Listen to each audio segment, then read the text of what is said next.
할렐루야. 식사 맛있게 하셨습니까? 교회도 그렇고 국가도 그렇고 가정에서도 그렇고 이제 요즘은 참 성숙한 사람을 찾아보기가 굉장히 어려운 시대가 되지 않았나. 우리의 인격이 시간이 지나면서 이렇게 자라날 수 있으면 좋은데, 육체는 밥을 먹고 시간이 지나면 자라나고 또 낡아지고 하는데, 우리의 인격은 시간이 지난다고 자동적으로 성숙해지거나 자라나지 않더라는 것입니다.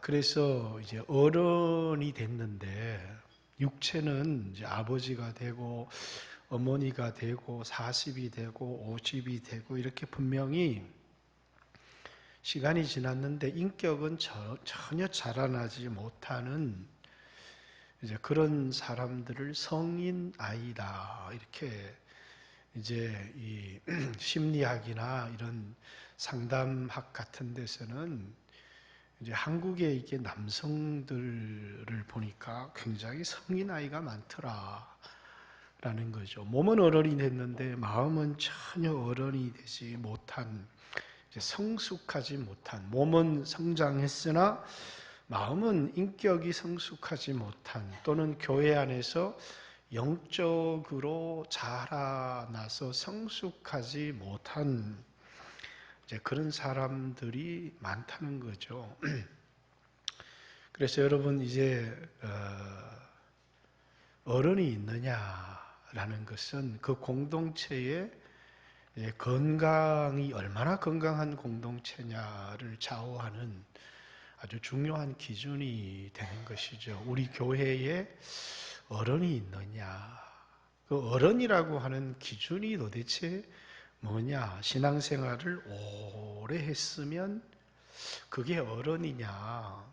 아니면 직분이 이렇게 장로님이 되고 권사님이 되고 목사님이 되고 그러면 그게 어른이냐? 이 사람이 성숙한 사람이고 이 사람이 영적인 어른이라고 하는 것을 우리가 이렇게 점검할 수 있는 어떤 성경적인 점검표가 있겠는가? 이제 비행기를 얼마 전에 TV를 보니까 김병만이가 이게 뭐죠? 이 헬기가 아니고 이렇게 경비행기 조종사 자격증을 따는데, 그 자격증을 따서 이제 비행기 운행을 하는데 하나하나 점검표를 따라서 모든 조종사들이 어느 순간 익숙해졌다고 이렇게 운전을 하는 게 아니고, 그 비행기를 운전할 때마다 습관적으로 뭐냐면 하나하나 비행기를 다 점검을 하고 그 점검표대로 이제 점검을 하고 이제 운행을 해야 안전하다는 것이죠. 그렇듯이 그 비행기를 운행할 때 점검표가 존재하듯이 우리가 영적으로 성숙한 사람이다, 또 어른이다라고 할 수 있는 그 점검표가 있느냐라는 거죠. 무엇이 우리의 성숙함을 이제 분별할 수 있는 영적인 점검의 기준이 될 수 있겠느냐. 우리가 잘 알듯이 고린도 교회는 영적으로 어린아이인데 그들 중에 방언의 은사를 가진 사람도 있고 방언 통변의 은사를 가진 사람도 있고 예언의 은사를 가진 사람도 있고, 이런 수없는 은사를 교회에 덕을 끼치도록 사용하는 것이 아니라 자신을 과시하기 위해서. 그래서 이제 사도 바울은 더 큰 은사를 사모해라 그러면서 고린도전서 12장의 마지막에 더 큰 은사를 사모해라 그러면서 13장에 가장 큰 은사가 형제를 사랑하는, 그렇죠. 사랑이다. 그래서 예언을 하고 뭐 1만 마디의 방언을 하고 자신의 몸을 불사름에 내어준다고 할지라도 사랑이 없으면 아무것도 아니다. 이렇게 중요한 어떤 교회 안에 영적인 성숙의 중요한 기준이 이 사람은 막 신령하고 막 손을 얹고 기도하니까 막 병이 떠나가고 막 성령이 임할지어다 그러니까 막 방언이 터지고 이런 게 전혀 성숙의 기준이 되지 못한다는 것을 보여주는 거죠. 중요한 성숙의 기준은 사랑이다. 이런 이야기를 이제 고린도서를 통해서 하고 있는데 고린도 교회 성도들은 뭐라고요? 아니다는 거죠. 내가 영적으로 성숙한 사람이라는 겁니다. 왜냐하면 어떤 사람은 내가 오래되었기 때문에 내가 교회 신앙생활을 이 교회에서만 20년, 30년 했다 내가. 그것이 내가 어른이고 내가 성숙한 사람이다. 어떤 사람은 내가 아주 특별한 은사를 가지고 있다. 다른 사람에게 없는 그 은사가 자신의 어떤 영적인 성숙의 기준이 되고 내가 다른 사람보다 나은 사람이다. 이렇게 이제 말하기도 한다는 거죠. 근데 그게 다 바울에게 있어서는 착각이라는 거죠. 어린아이들이 자기 자랑하는 것에 불과하다는 겁니다. 그러면서 고린도전서 3장에 보면 너희가 아직도 육신에 속해 있다는 거죠. 신령한 사람이 되지 못하고 육에 속한 사람은 불신자지만 육신에 속한 영적인 어린아이다. 왜냐하면 너무 시끄럽고 너무 자랑하는 걸 보니까 너희들 나름대로 가진 은사가 대단히 아주 수준이 있는 거라고 너희들이 마치 교회 지도자가 돼야 되는 것처럼 너희들이 어른인 것처럼 행사하고 있지만 바울이 볼 때는 꼴불견이다. 이렇게 이제 그들을 향해서 쓰고 있는 그런 편지이기도 합니다. 이제 그런 면에 있어서 도대체 영적인 성숙대의 중요한 점검표가 뭘까? 그래서 오늘 이 본문의 8절부터 12절까지 많은 신학자들이 이것은 영적 성숙의 점검표다. 8개의 점검의 항목들이 나와 있습니다. 이것을 통해서 도대체 나는 얼마나 영적으로 성숙한 사람인가라는 것을 점검해 보라라는 것이죠.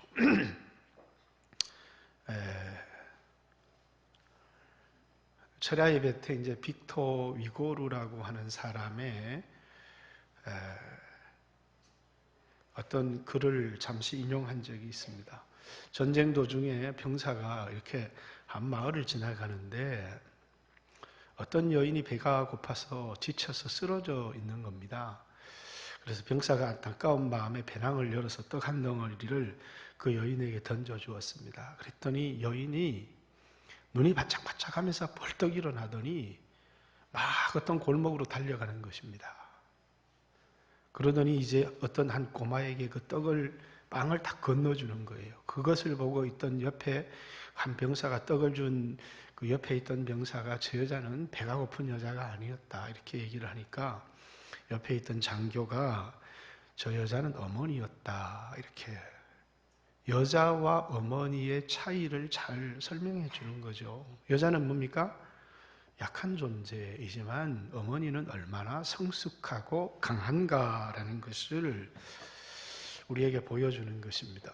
많이 배웠다고 성경에 대한 지식이 있다고 성숙한 것이 아니다는 거죠. 성숙이라고 하는 것은 어떤 마음을 갖느냐가 얼만큼 지식이 있느냐가 아니고 여자일 때는 아주 약하지만 어머니일 때는 뭡니까? 희생할 줄 아는 아주 위대한 힘을 가진 성숙한 사람이다라는 것을 그래서 여자는 약하지만 어머니는 아주 성숙한 거죠. 오늘 베드로전서 이 본문의 중요한 배경은 뭐라고요? 아주 부당한 상황 속에 있는 그리스도인들에게 쓴 겁니다. 오늘처럼 여러분 그리스도인들이 좀 부당한 일을 당하면 내가 인권을 누린다.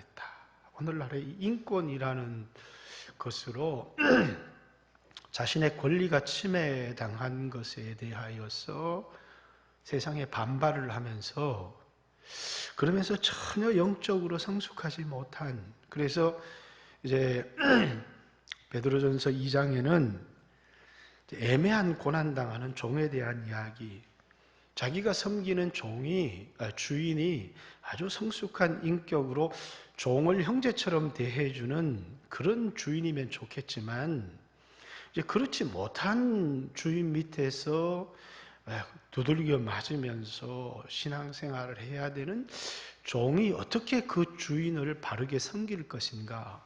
섬기기는 왜 섬겨? 확 죽여버리든지 도망치면 그만이지, 이렇게 생각할지 모르지만 그 종이 어떻게 주인을 올바르게 사랑하고 섬겨야 되는지.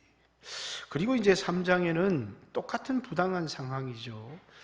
인격적인 남편을 만났으면 여인이 얼마나 좋겠어요. 그런데 남편을 만났는데 믿지도 않을 뿐만 아니라 아주 부당한 남편을 만난 아내들이 그 남편을 어떻게 존경하며 그렇게 그 남편을 세워가야 되는지를, 그래서 하나님께 소망을 두었던 거룩한 부녀들이 어떤 삶을 살았는지에 대한 이야기를 하고 있는 것이죠. 그러면서 그리스도인들이 이 세상에서 어떻게 성숙한 삶을 살아야 소망이 있는 건지를 이야기를 하려고 하는 것이죠. 이 당시에 신앙생활했던 그리스도인들과 오늘 이 땅에 처해 있는 그리스도인들의 상황은 전혀 다릅니다.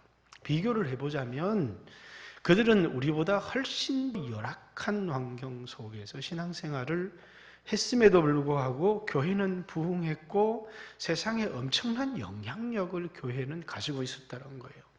그러나 오늘 교회는 이때와 비교할 수 없는 인권이 보장되기도 하고 또 여성들도 상당히 영향력을 가지고 살아가는 그런 시대 가운데 살아가고 있지만, 우리는 오늘날 교회에서 소망을 잘 발견하기가 어렵습니다. 왜냐하면 성숙한 사람을 찾아보기가 어렵기 때문이라는 것이죠. 그러면서 자신의 권리를 막 주장하면서 내가 억울한 일을 당했다, 내가 부당한 일을 당했다, 이런 사람들은 있어도 믿음으로 희생하면서 믿음의 삶을 살아가는, 도대체 예수 믿는 사람들이 이 세상에서 자신의 권리만을 주장하는 것이 전부이어야 되는가? 예수 믿는 사람들이 어떻게 이 세상을 살아야 될 것인가? 라고 하는 중요한 점검표입니다. 이제 옛날에 고전 중에 예수 믿는 사람들이 어떻게 살아야 되느냐, 어떤 성숙한 삶을 살아야 되느냐를 가르치는 중요한 고전이 하나 있었습니다. 그게 뭐라고요? 예수님이라면 어떻게 했을까? 라고 하는, 이런 상황에 예수님이라고 하면 어떻게 했을까? 라고 하는 것이죠. 그래서 우리는 이제 교회 안에서, 세상 속에서, 가정 안에서 수없는 상황들을 만나지만, 이제 우리가 이제 고전에 나온 책처럼 예수님이 이런 상황에 있었으면 어떻게 했을까? 그게 뭐냐면, 내가 예수님의 종으로서, 예수를 믿는 신자로서 단순히 내 권리를 주장하는 게 아니고 어떻게 믿음으로 성숙한 삶을 살아가게 할 건가. 그래서 오늘날 교회의 위기는 환경적으로도 큰 위기지만 뭐가 위기예요? 성숙한 사람이 없다는 것이. 국가의 위기, 성숙한 사람이 없다는 것. 가정의 위기, 정말 아버지와 어머니가 사라져버렸다는 것. 이것이 가정의 위기를 가져오는 것이고 국가의 위기를 가져오는 것, 오늘날 교회의 위기를 가지고 오는 것이 아닌가.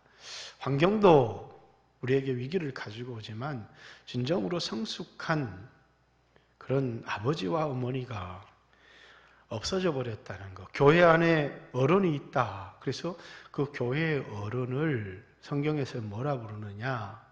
장로라고 부르는 겁니다. 장로는 계급이 아닌 장로라는 말은 뭡니까? 연장자라는 말입니다. 길장자를 쓰죠. 높은 계급의 사람을 뜻하는 게 아니라 교회의 특정한 권한과 권리를 가진 사람을 뜻하는 게 아니라 뭐라고요? 교회의 어른이라는 뜻입니다. 그죠? 교회의 여러 가지 위기와 어려움을 잘 헤쳐나갈 수 있고 성숙하게 행동할 수 있는 그런 어른. 그래서 이제 요한은 편지를 쓰면서 자기를 장로다 이렇게 소개하고 있죠. 그 말은 이제 어른이다 그 말입니다. 어른. 그렇죠? 이 교회에 어른이 있으면 그 교회는 건강한 이제 교회가 되어지는 것이고, 어른이 없으면 위기를 만나게 되는 것이죠. 어떤 교회의 결정을 들었습니다. 장로님이 8분 계신 교회인데, 그 중에 이제 이 장로님들이 목사님하고 갈등을 겪었는데, 어떤 성도 하나가 목사님 편을 들면서 장로님에게 대어들었던 모양입니다. 그랬더니 장로님 한 분이, 아니 장로를 존경하지 않는다고, 저런 사람은 징계해야 된다고, 그래서 아무도 말리지 않고 그 사람을 징계했다, 그런 이야기를 들었습니다. 그런 말을 들었을 때 어떤 생각이 들어요? 아, 이 교회 별로 소망이 없구나. 왜요? 어른이 없으니까. 그 장로님이 아버지였다면, 여러분 그 장로님이 어머니였다면, 바울이 교회를, 스승은 많지만 교회에 아비가 없다 이렇게 한탄하잖아요. 그죠? 가르칠 수 있는 사람은 교회에 많이 있어도 아비의 마음을 가진 어른이 없다는 것이죠. 여러분, 여러분의 자녀가 실수하면 아버지는 징계합니까? 기회를 줍니까? 그렇죠? 가르치고 기회를 주고 품어줄 겁니다. 여러분, 선생은 뭐 할 수 있어요? 아유, 저 새끼 저건 소망이 없어, 이렇게 하는 행동을 보면 도대체 비전이 없다니까, 예의를 몰라, 이렇게 선생은 말할 수 있어요. 그런데 부모는 뭐라고요? 포기할 수가 없어요. 여러분, 부모가 자식을 포기하는 것을 보았습니까?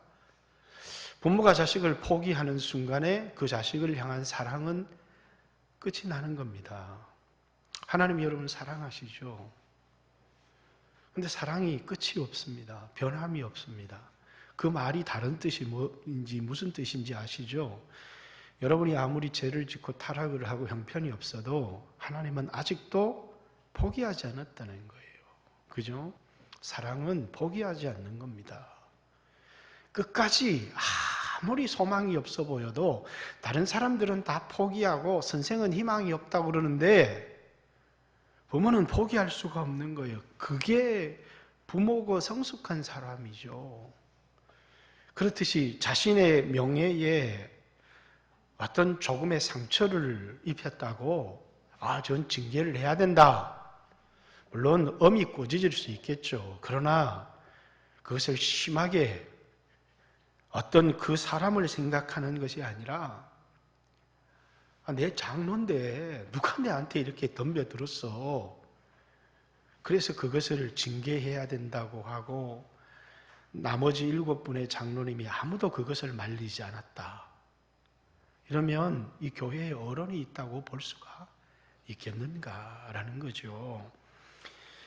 그 젊은 집사가 잘했다라는 이야기가 아니에요. 장로님은 존경받아 마땅한 분이죠. 그러나 정말 존경을 받으려고 하면 아버지가 돼야 된다는 거죠.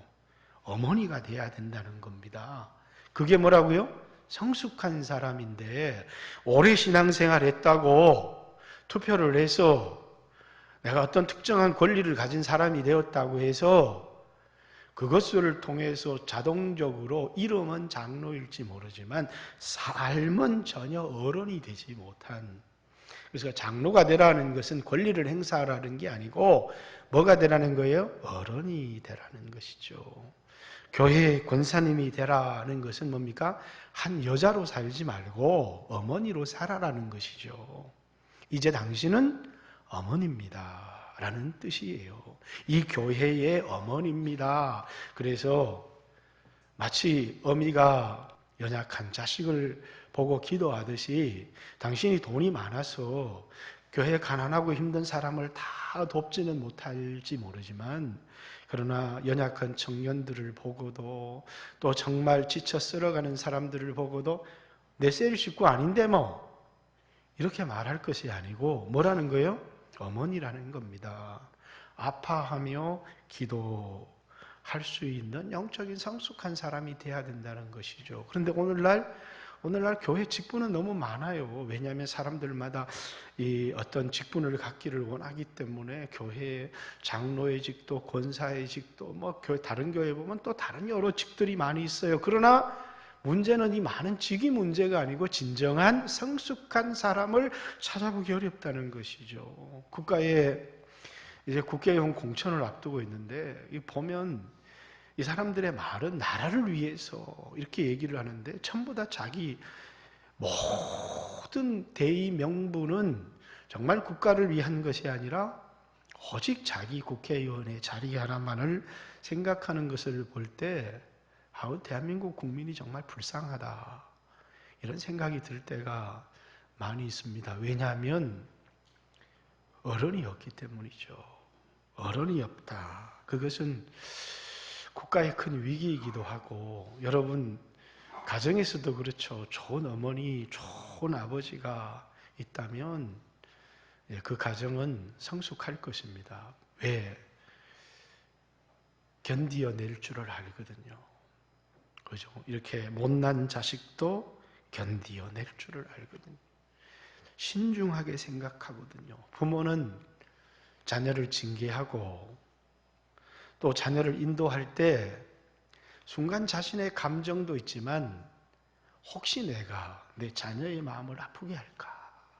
혹시 내가 상처를 주는 것은 아닐까? 그래서 또 생각해보고 또 생각해보고 또 생각해보고 그래서 징계를 하기 전에 오랫동안 생각해보는 것입니다.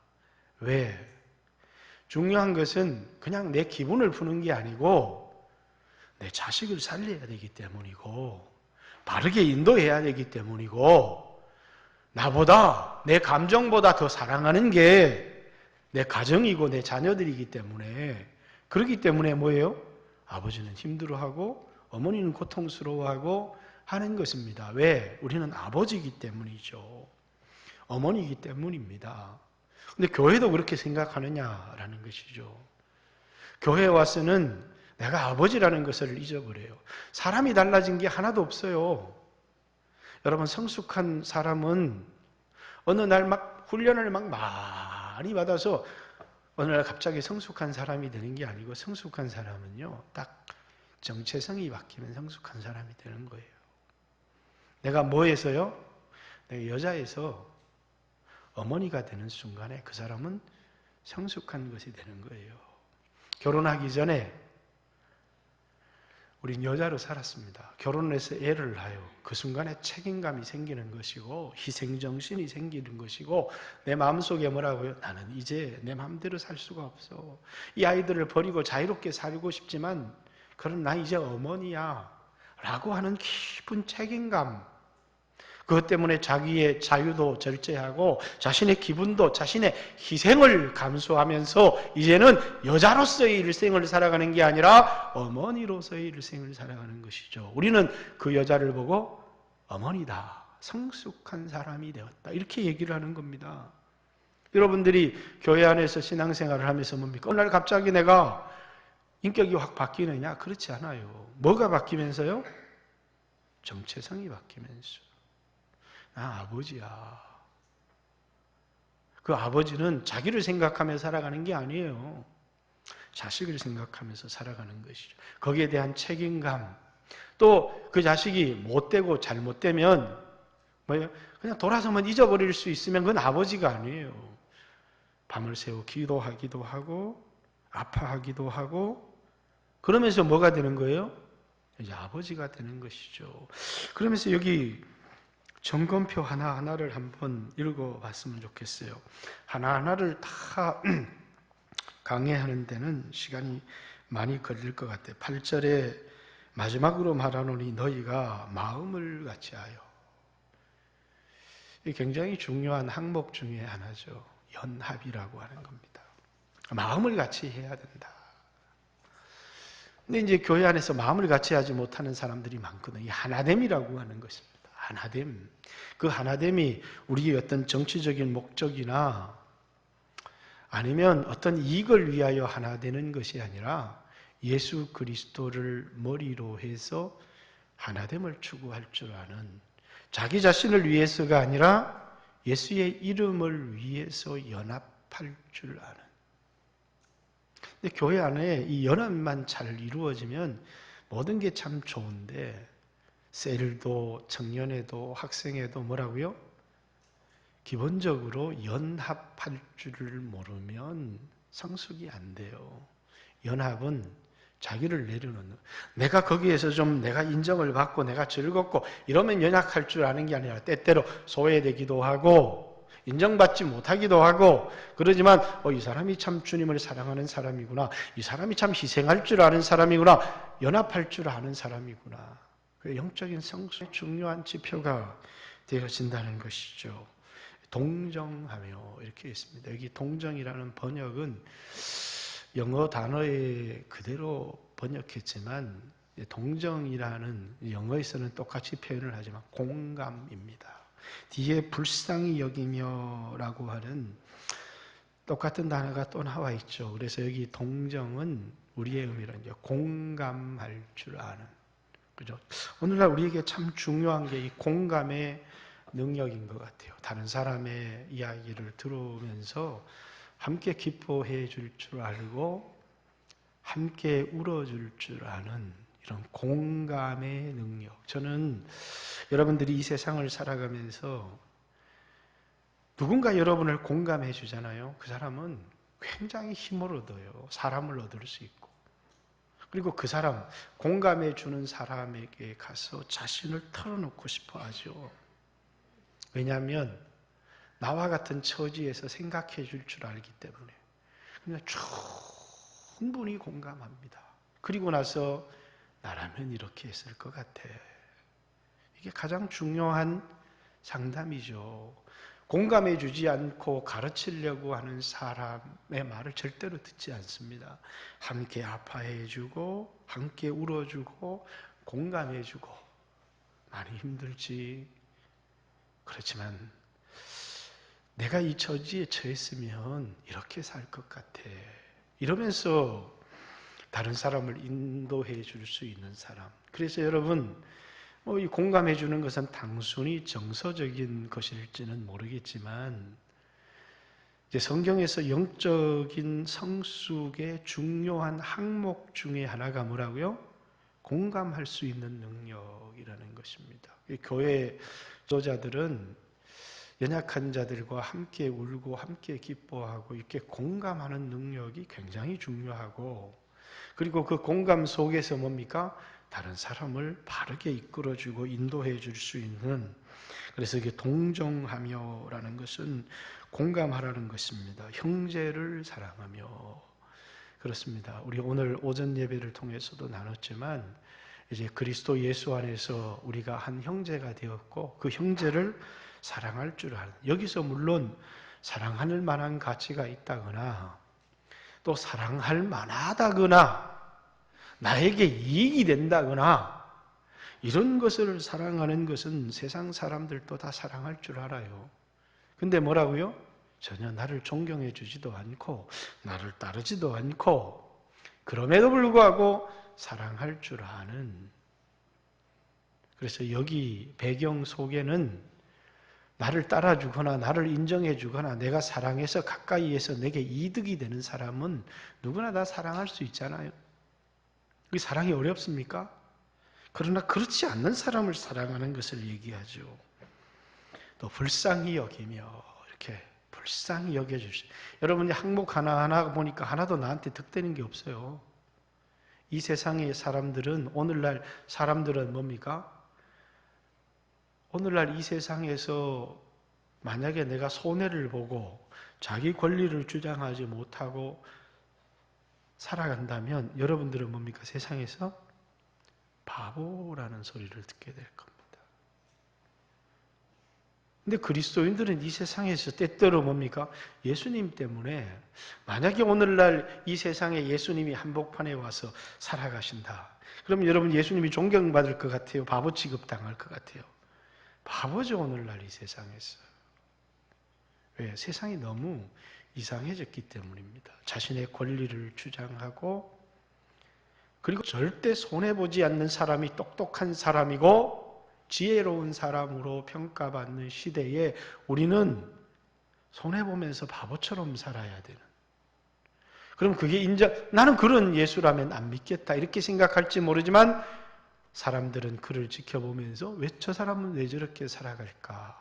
그러면서 우리 안에 있는, 우리가 바보이기 때문이 아니라 우리 안에 있는 우리의 삶의 주님이 되시는 예수를 만나게 될 것이다 라는 사실입니다.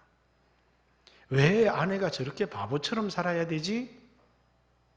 이렇게 부당한 남편을 존경하면서 주로 섬기면서 그렇게 살아야 되느냐?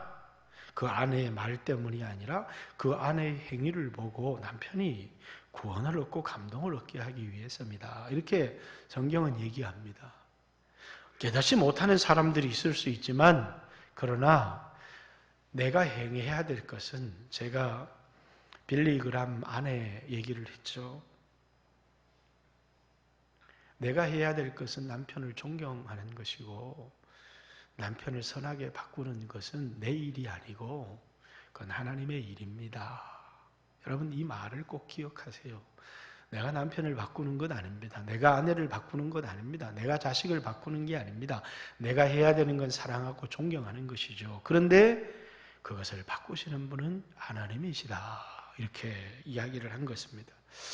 그렇듯이 우리는 때때로 내가 하는 희생과 손해가 도대체 무슨 영향력이 있어? 이게 도대체 누구를 바꾼다는 말이야? 내가 할 일만 하면 됩니다. 그것을 보고 사람을 변화시키는 분이 계세요. 그것은 하나님이 하시는 일이다. 이렇게 얘기를 합니다. 겸손해라. 이렇게 얘기합니다. 겸손이 미덕입니까, 오늘날? 겸손은 뭐가 겸손한 척 하는 게 겸손이 아닙니다.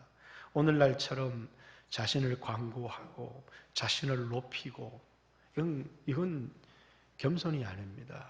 겸손은요, 자기를 낮추는 것입니다. 하나님이 우리를 높여주실 때까지. 우리가 그걸 견디기가 어렵잖아요. 젊은이들이요. 하나님의 능하신 손 안에 겸손해라. 때가 되면 그 때를 기다리지를 못하잖아요. 하나님이 너희를 높이시리라. 이렇게 얘기를 하는 겁니다. 다윗이 임금이 될 기회가 찾아왔습니다. 스스로의 힘으로 왕이 될 수가 있어요. 그런데 자기를 높이지 않습니다. 왜냐하면 이제 다른 사람이, 자기보다 힘이 있는 사람이 왕이 되면 또 자신을 쫓아낼 것이기 때문이죠. 그렇기 때문에 하나님의 능하신 손안에 맡깁니다. 그리고 하나님의 기름 부으신 자를 존중하고 사랑합니다. 때가 되니 하나님이 다윗을 높여주십니다. 그리고 그 자리는 하나님이 주신 자리, 자신이 자신을 높여서 자신의 힘으로 차지한 자리가 아니고 하나님이 주신 자리이기 때문에 그 자리를 하나님이 끝까지 지켜주신 겁니다. 여러분, 돈, 내 힘으로 번 것인지 하나님이 준 것인지 그게 분명해야 돼요. 내가 번 사람은 하나님께 드리지 못합니다. 하나님이 나에게 주신 것이라고 하는 것을 믿는 사람은 기쁨으로 하나님께 드려요. 내가 수고한 돈에 대하여 하나님이 지켜주십니다. 그러나 내 힘으로 번 돈은 훅 하고 언제 날아갈지 몰라요. 왜? 하나님이 주신 것이 아니라 내가 불법적으로 취하였기 때문입니다. 여러분, 하나님이 주시지 않는 돈에 대해서, 하나님이 주시지 않는 자리에 대해서 탐내지를 마세요. 그것은 내 것이 아닙니다. 그것이 나에게 기쁨을 가져다 주지 못합니다. 행복을 가져다 주지 못하기 때문에 뭐 하라는 것입니까? 낮추라는 것입니다. 하나님이 주시는 것이, 하나님이 주시는 자리가 나에게 기쁨을 가져다 주고 행복을 가져다 주기 때문에 내 욕심 때문에 하나님이 주시지 않는 자리를 탐하지도 말고 하나님이 주시지 않는 물질에 대하여 탐하지도 마세요. 로또 사가지고 부자를 되겠다, 엉뚱한 방법으로 부자가 되겠다 그러지 마시고 그냥 열심히 땀 흘리세요. 강남에서 아파트를 샀는데 2배가 3배가 올랐다, 부러워하지 마세요. 하나도 행복한 사람 없어요. 돈이 2배가 있다, 3배가 있다, 떼부자가 됐다, 그게 중요한 게 아니고 그게 자기에게 행복을 가져다 주느냐가 중요한 거죠. 그렇지 못하다는 것입니다. 때가 되면 하나님이 주시겠지. 그리고 우리에게 중요한 것은 나는 왜 이렇게 부족해? 불평을 가지는 게 아니고 자족하는 것입니다. 하나님이 주신 것에 만족하고 감사하는 것이죠. 하나님이 주신 아내에 만족하는 것입니다. 하나님이 주신 물질에 만족하는 것입니다. 하나님이 주신 자리에 만족하고 감사하는 것이지, 그걸 불평하고 그리고 내 욕심으로 가지려고 할 때 그것을 교만이라고 하는 것입니다. 겸손은 자기가 스스로 취하려고 하는 것이 아니라 낮추는 것입니다. 그래서 예수님께서 하나님과 동등된 분이시나 자기를 비워 종의 형체를 가지셨고 죽기까지 순종하고 복종하셨다. 자신을 낮추시고 복종하시는 그 예수님의 성품을 겸손과 순종 이렇게 얘기합니다. 그러니까 하나님이 그를 지극히 높여서 예수님이 스스로 자기를 높인 게 아니라 모든 이름 위에 뛰어나게 하시고 모든 무릎이 예수의 이름 앞에 꿇고 모든 입술이 예수를 주라고 고백하게 하셨느니라. 이것이 뭡니까? 겸손과 순종의 모습이다라는 것입니다. 오늘 여러분과 저에게 있어서 이것이 우리에게 성숙의 기준이 된다. 하나만 더, 뒤에도 더 많이 있지만 악을 악으로 욕을 욕으로 갚지 말고 도리어 복을 빌라. 이를 위하여 너희가 부르심을 받았으니 이는 복을 이어받게 하려 하심이라. 악을 악으로 갚지 말라. 욕을 욕으로 갚지 말라. 아주 견디기 힘들죠. 저도 제일 견디기 힘든 게 지나가다 택시 운전사가 나한테 욕하고 가면 그냥 성질이 그냥 불같이 일어날 때가 많아요. 그렇잖아요. 욕 먹어보세요. 견디기가 쉽지가 않죠. 그러나 그 순간에 잠시 기도해야 되고 예수님이라면 어떻게 했을까를 우리가 생각을 해야 됩니다. 악을 악으로 갚지 마라. 욕을 욕으로 갚지 마라. 이런 일을 당할 때마다 늘 제 그 생각에는 뭐냐면 목사는 왜 이렇게 힘이 없을까? 이런 생각이 들 때가 많아요. 나도 좀 힘이 좀 한번 있어 봤으면 좋겠다.